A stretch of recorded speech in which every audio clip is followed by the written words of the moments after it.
Di balik hijaunya peta Indonesia yang tampak dari kejauhan, nyatanya ada kerusakan hutan yang telah menahun.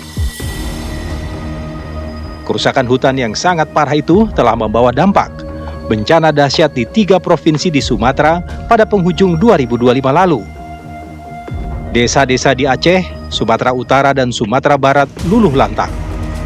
Pasca bencana hidrometeorologi itu, pemerintah tidak menutup mata atas apa yang menjadi pemicunya, yaitu kegiatan ekonomi di kawasan hutan yang dilakukan secara ugal-ugalan alias melanggar aturan. Kalian suka nggak kalau saya sikat di pari-pari sini? Hidup Prabowo!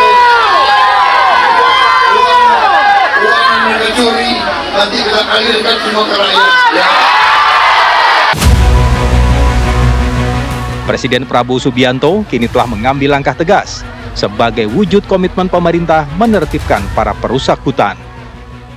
Bapak Presiden mengambil keputusan untuk mencabut izin 28 perusahaan yang terbukti melakukan pelanggaran.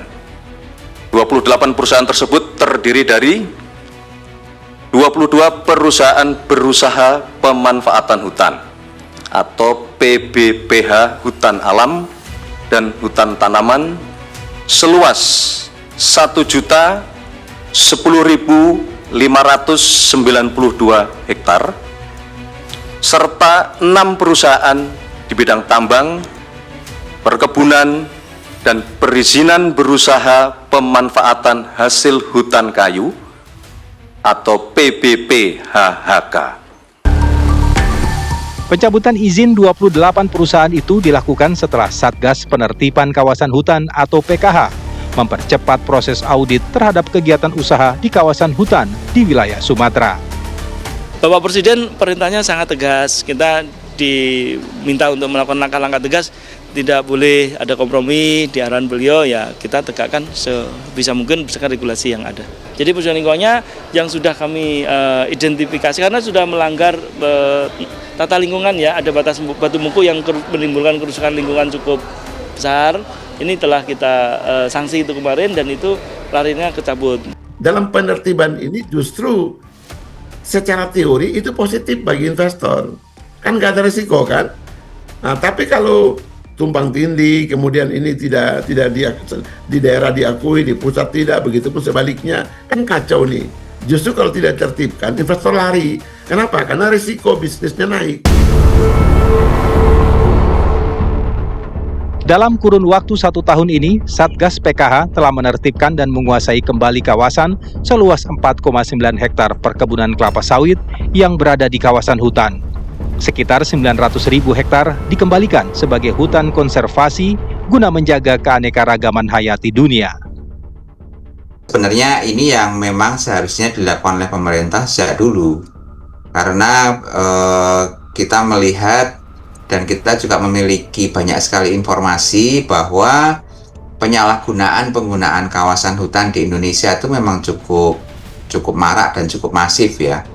Dulu pernah ada data sekitar 3 juta hektar kawasan hutan yang kemudian dialihfungsikan menjadi perkebunan sawit. Nah, bahkan yang data kemarin kan sampai 4 juta hektar ya. Jadi saya kira ini ada satu langkah yang cukup bagus untuk mengembalikan fungsi kawasan hutan kembali kepada fungsi yang sebenarnya, yaitu sebagai habitat untuk keanekaragaman hayati dan juga untuk perlindungan penyangga sistem kehidupan. Namun tentunya, penguasaan kembali kawasan hutan serta pencabutan izin usaha bukanlah langkah akhir. Pemerintah masih punya sederet tugas agar langkah tersebut berkelanjutan dan tak hanya menjadi gerakan jangka pendek. Jadi yang pertama, Presiden sudah mencabut, pemerintah seluruh menteri yang terkait menjaga keputusan ini dan kebijakan ini dan merawat bersama-sama sesuai kewenangan mereka. Yang kedua, saya berpendapat ya, tata kelola perizinan ini perlu tata ulang gitu. Ya, ditata ulang. Jadi pemerintah perlu mengeluarkan satu peraturan pemerintah mengenai tata kelola perizinan dan perizinan di bidang sumber daya alam ini harus ditata dengan baik. Ada pedoman yang memang tuh clear. Jadi itu direview juga. Mungkin saja pedoman yang ada sekarang itu scatter dia.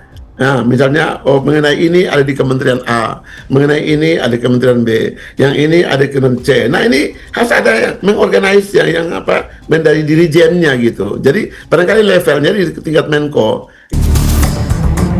Mencabut izin usaha para perusak hutan bukan berarti hanya untuk menyelamatkan lingkungan, tapi juga demi memberi dampak positif bagi kehidupan masyarakat sekitar kawasan hutan. Kalau kita lihat 28 izin perusahaan yang dicabut itu kan sebenarnya mungkin sebagian besar atau semuanya itu kan juga sedang beroperasi ya Mas. Perlu diantisipasi segera adalah memastikan bahwa ketika izin dicabut, itu kemudian tidak meninggalkan kawasan yang tidak ada pemiliknya. Dalam artian tidak ada pemiliknya itu nggak ada pengelolanya. Karena kalau tadi misalnya data kebun sawit yang berhasil ditarik 4 juta misalnya, itu kan mestinya itu harus segera dipulihkan. Dan satu hal yang penting, seluas kawasan itu kan pasti ada manusia di dalamnya. Nah, ini juga termasuk bagaimana mengamankan supaya manusia yang berinteraksi atau menjadi bagian dari proses itu kemudian mereka tidak menjadi korban. Dengan demikian, dengan dicabut tadi tidak berarti menghilangkan kewajibannya untuk melakukan upaya pemulihan dan kerugian lingkungan yang ditimbulkannya. Jadi tidak kemudian dicabut kemudian dia bisa berhenti, enggak. Ada sanksi hukum yang masih harus diemban oleh mereka. Membangun kembali hutan tidak hanya menumbuhkan kayu, karena tentu saja proses mengembalikan fungsi hutan tak segampang ketika terjadi perusakan. Butuh waktu bertahun, bahkan bisa puluhan tahun untuk menjadikan kawasan hutan pada fungsi sesungguhnya. Karena itu, komitmen pemerintah untuk terus melakukan penertiban kawasan hutan tak boleh berhenti.